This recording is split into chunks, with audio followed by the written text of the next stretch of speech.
Hello, true duelists. It's YGO Strat's Yu-Gi-Oh! Single card history. We're going to be talking about some of the cards that have impacted Yu-Gi-Oh! Throughout the years, and some of the other ones that didn't. Today's card, the face of rank 3s and what card combos for a decade or more.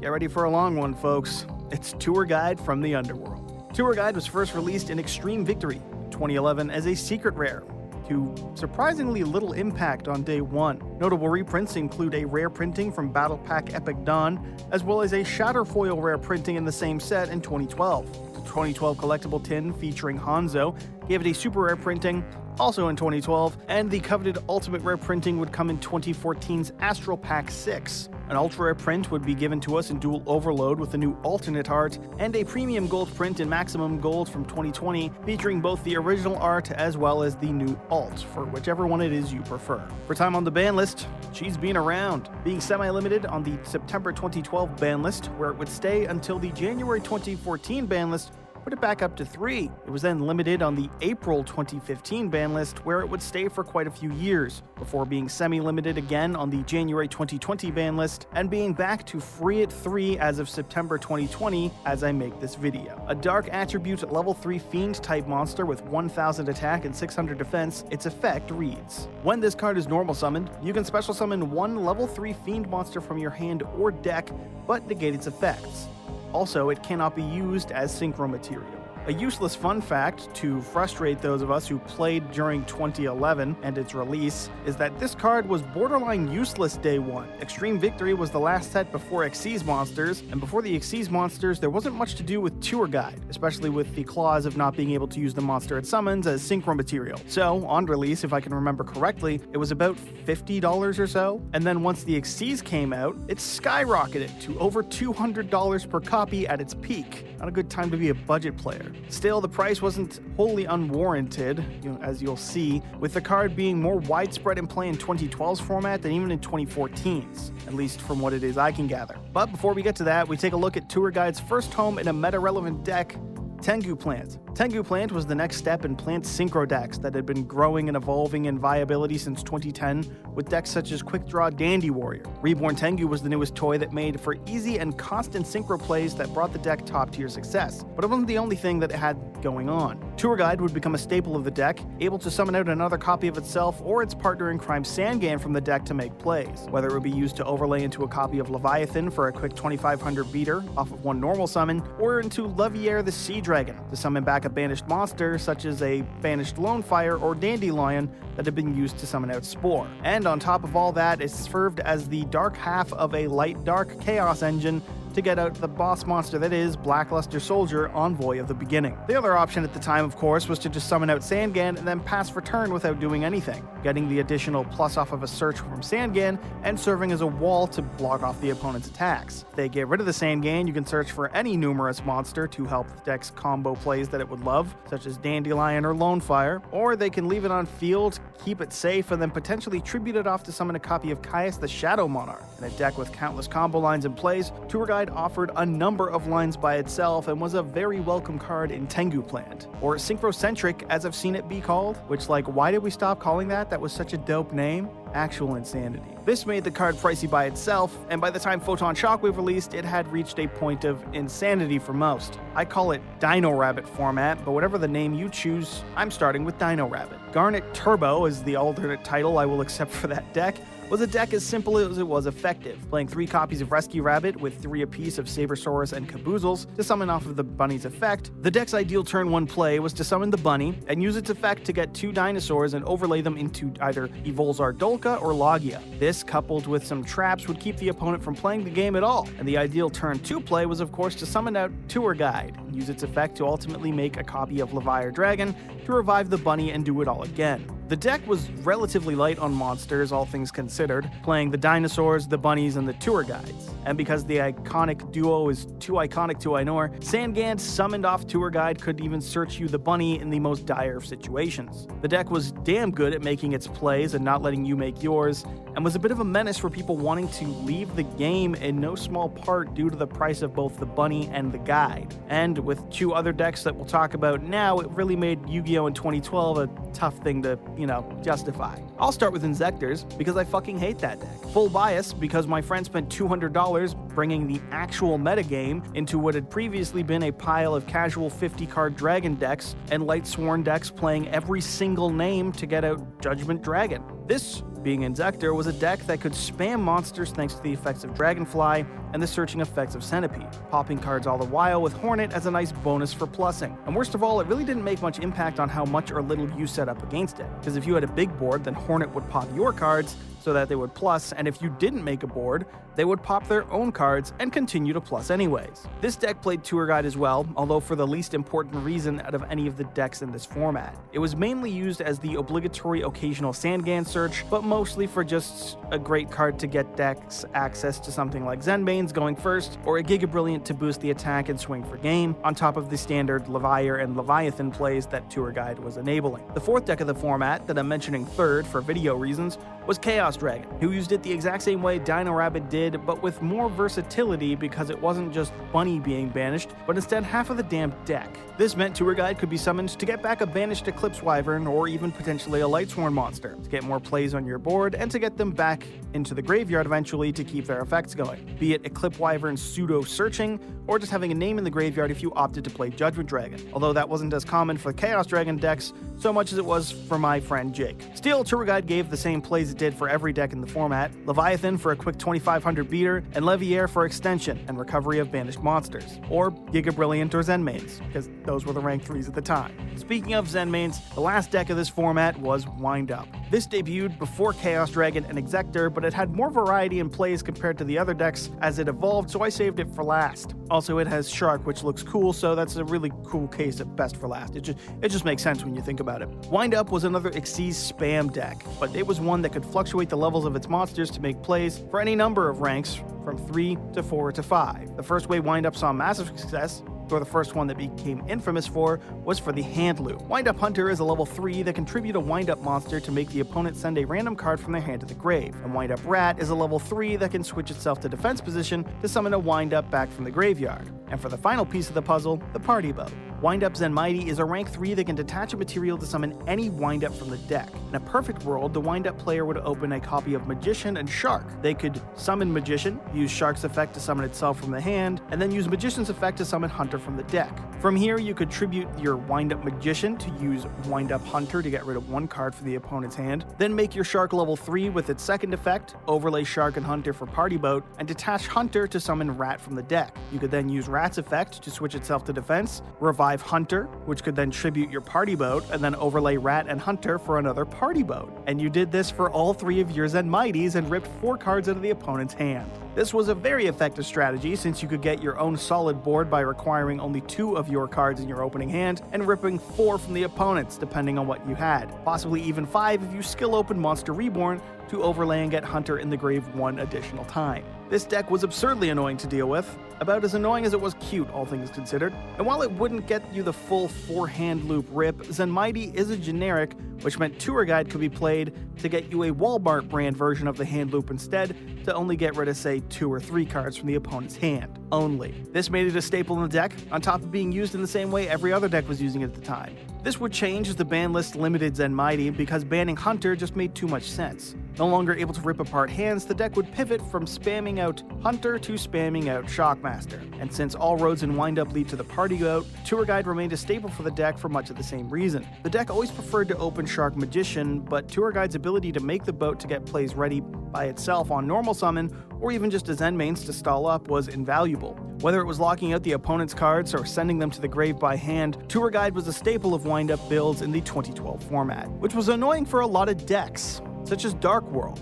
Another deck playing Tour Guide, this was the first one that didn't always play Sandgan as the accomplice. That's because Dark World is the first Fiend deck to actually play this and see relevance in the meta, although it wouldn't be the last. As for not playing the Gan, that was because Dark World had their own goals that would make better use of Tour Guide, namely summoning out a copy of Dark World Brow. Unlike the other decks, there was another play to make beyond making the standard rank 3. It could still be used for the standard rank 3, summon Levier, and then use Levier's effect to get back a banished Dark World. But whether you used Levier to get a Dark World onto your field or just summoned the Dark World with Tour Guide, that summoned Dark World was going back to your hands to get out Grapha. Gratha was a 2700 beater, able to bounce a Dark World monster from your field to the hand in order to summon itself from the grave. And it became a 3k beater if you had their field spell, which also banished their fiends, which helped enable your Levier plays. It was very synergistic. This was the deck's one unique tweak for Tour Guide, because apart from that, it was used to make the same rank 3s everyone else was doing in 2012. Zen mains, Leviathan Dragon if they wanted a beater, and I guess Ghost Trick Alucard once that came out for some spell and trap removal. I'll also give a quick shout out to Dino Fist, or whatever the hell the name is for this deck, because it's such an interesting fusion of two decks in my mind. Taking the best part of Fire Fist, namely Tenki Bear Pop, and Dino Rabbit with some bunnies, dinos, and tour guides, the deck didn't always play a dinosaur package, mind you. Some opted for instead just Gene Warp Warwolf, and then went all in on the Fire Fist strategy. Either way, it did the same plays with Dino Rabbit and Tour Guide, using the bunny, banish to summon some vanillas, and then Levier to bring the bunny back or whatever just for generic rank 4 plays. And now to the deck everyone knows this card for, the one released in 2014 and the one that's still being played even today. Probably it doesn't even need to say like as I'm making this video. You can watch this in 20 years and there's still going to be someone playing Burning Abyss. Burning Abyss released in Duelist Alliance, and Tour Guide is the honorary 10th Circle of Hell, because playing the deck is purgatory, and it never ends. Tour Guide's condition that the effects of what it summons are negated at long last went from being a nuisance to being an outright benefit. Burning Abyss monsters in the main deck have 3 effects, with one exception, but who cares? They all have an effect to summon themselves from the hand if you control no spell or trap, they all have an effect that activates if they're sent to the graveyard, and most notably for Tour Guide, they all immediately kill themselves if any non-Burning Abyss monster is on your field. And fun fact, that includes set monsters. The monster in face down defense does not have Burning Abyss in its name, and therefore, Seer is now going to die. Still, with the effects negated, they won't blow themselves up, which means Tour Guide can summon one out, which can then be used to make Dante, the deck succeeds that can mill 3 and really get the ball rolling. From the first wave, Burning Abyss was a competent deck, one that only got better with time, you know, up until about 2015-ish, I guess. But I will make mention to those early builds, because they are just so funny to look back at. Thanks to the first wave having Graph and Seer, a single Tour Guide could get you a Dante and make a Burning Abyss to summon from the deck, and then even maybe get some from the grave thanks to Graph and Seer's abilities, which offered ample fodder for Xyz plays, and even tribute plays. Yeah, the earliest Burning Abyss decks would play a Monarch of choice, most often Ryza or Caius, because they're just the best monarchs, and the wildest play was to use rank up magic Astral Force, using the spell to rank up Dante into a copy of Pleiades, Brontosaurus into Volcasaurus, or even Ghost Trick Alucard into Crimson Knight Vampire Braum. And since Astral Force could add itself from the grave to your hand in place of your draw for the turn, it was fine if it was milled while making a push. It didn't last terribly long, notably after the second wave of support, but it was probably the most unique take on the deck we've seen, with maybe one blocky exception, and I love mentioning it. By the time we did get new challengers in the second wave, though, the deck had settled into what it would be most common for the years to come. The Burning Abyss monster's ability to get around the cost of cards with discard effects just by hitting the grave meant players could easily play things like Regeki Break or Karma Cut to disrupt and break boards, on top of plussing off of summons and searches or just further disruption with the Burning Abyss monster's grave effects. Things like Farfa to clear a pesky Winda, or an opposing Dante to avoid its grave effect. This stayed the deck's main playstyle for years, even as Tour Guide went to 1 to hinder the deck, quote unquote. And Tour Guide's role stayed as key as it was from day 1 in the deck, only with some more versatility. Where initially Tour Guide could only extend from the deck or grave, the new BA monsters allowed it to serve as a temporary banish potentially, extension by summoning from the hand, or even bounce a spell or trap card, or even a monster effect negation depending on what it was you summoned with Tour Guide. All you had to do was overlay into an Xyz, detach that Burning Abyss, and you got your effect. The deck would further evolve with the release of the Phantom Knight archetype in 2015, which led to PK Fire being the new deck in town. Using the Phantom Knights as more level 3 and rank 3 extensions, and by abusing the natural synergy of the Phantom Knight graveyard effects with BA's milling, Tour Guide was an easy fit as ever into the deck. As a great starter, able to make the same BA plays it had for years, and now even giving access to Breaksword, a rank 3 scrap dragon of sorts that could help the deck to clear problem cards on demand, on top of also being a way to cheekily get access to rank 4 plays through Breaksword's revival effect. After this, Tour Guide found some interesting homes. There were some that tried a Zodiac variant in 2017, where Tour Guide could be used to overlay into MX Saber Invoker and get out the Zodiac engine, on top of being the standard Dante starting spam play it always was. This was not the most viable deck by a long shot, but it did show the strength of the rank 3 engine, even if it was fighting for use with Tour Guide's quote-unquote power crept version that was Speedroid Terratop. After this, Burning Abyss would evolve into Sekka variants, using the deck's ability to swarm the field to help beat the gas that let the deck function. Some builds opted for things like the then newly unlimited BLS at multiple copies to abuse some chaos strategies, and some opted for Orbital Hydrolander, a monster that could be a free beater and disruption by popping a card if you had no monsters in your grave with the shared name. This card was kept alive when combined with the likes of Fairy Tail Snow to banish any duplicate names from the graveyard and keep Hydrolander going, all while doubling as Snow's usual great disruption. And then of course there was the Block Dragon variant, which also played 3 Sekkas light more often than not to turbo out monsters on board and build it into the best sort of no board you can imagine. Of using Block Dragon's ability to add extenders before Adamancipator did, it was notable for Time Theft and Naturia Beast and Fossil Dino on the same board. So basically the most fun a person can have by not playing a card game. This variant was popular right up until Sekka's Light was limited, after which it fell off. Tour Guide's role in both these decks was the same though, making a Dante to get some mills going, same as it had been since 2014. It stayed a staple of BA builds from here right up until the release of the new Phantom Knight support and the Phantom Rage set, after which the new toys for the deck, coupled with the strength of Rusty Bardish as an absurd Link 3, meant that the deck could finally be its own, not just PK of PK Fire, but PK, Phantom Knight. Tour Guide remained a staple in the deck, again, to make a Burning Abyss monster. But this time round, more often than not, it was to make Cherubini, the Burning Abyss Link 2. This could be used to get more PK names in the grave to abuse their grave effects, to search or make more setups, and because all that changes stays the same, it wasn't uncommon for the deck to play a small Burning Abyss engine to link climb into Rusty Bardish by sending Graph with Cherubini, and then using Graph to summon Seer, and you've got the materials for your Link 3. Tour Guide serving as 2 level 3s on summon also allowed the deck to get back their banished copies of Phantom Knights by again giving access to Leviair, and it could even provide fuel for Breaksword, if not just being 2 materials for more Link climbing. It was a strong starter for the deck, and remains a staple to the deck as I make this video today. And speaking of today, its most recent home as I'm making this video is in Unchained. After years of Unchained players telling the world that Tour Guide had no place in Unchained decks, the new support coupled with actual good players' performance at events showed that it was in fact a staple. Tour Guide provided the 2 fiends needed to Link summon Unchained Soul Lord of Yama. Link Yama here is what the kids call a custom card, one that's so damn good that you'd swear Konami wasn't actually involved in its creation. Able to add an Unchained monster from the grave or deck to your hand on summon, it could also banish itself from the grave when a card you control was destroyed,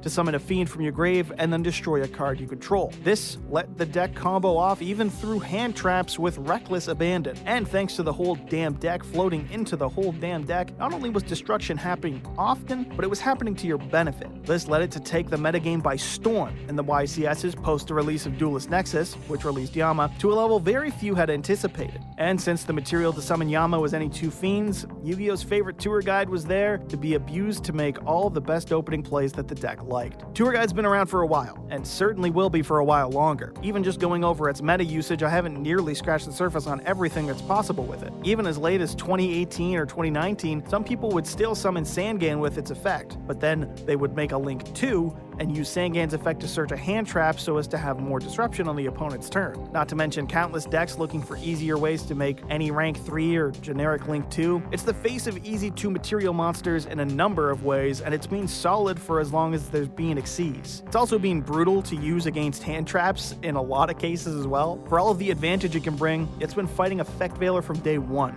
And nowadays there's Ash Blossom as well as Infinite Impermanence as well. It's not a broken card, not by itself, but when unimpeded, the things it can help make are pretty damn broken. And because of that, there's forever going to be people arguing about it, and hopefully watching this video. Overall, Tour Guide is a monster in contention for being one of the best normal summons in the game if you ask me. Might not be in the strongest deck, but it's been in countless decks since its release. The rank 3 strategies it's enabled over the years have earned its place as one of the more iconic monsters of Yu-Gi-Oh! Ever since 2010, and its versatility in summoning Links and Xyz has only solidified it into being as solid as ever. Thanks to the prevalence of hand traps, it's a card that's kept in check with plenty of answers, which helps to make it feel more balanced in a game that people say just doesn't feel balanced enough. I like it a lot, although I am biased because I definitely play Phantom Knight, so take that with a grain of salt. And so that's our look at Yu-Gi-Oh! Single card history, Tour Guide from the Underworld. Stay tuned for our next video, and feel free to suggest some cards to review or what type of video you'd like to see. Don't forget to like, and as always, subscribe to YGO Strats to impress your smokin' Italian wife, and so you too can be a true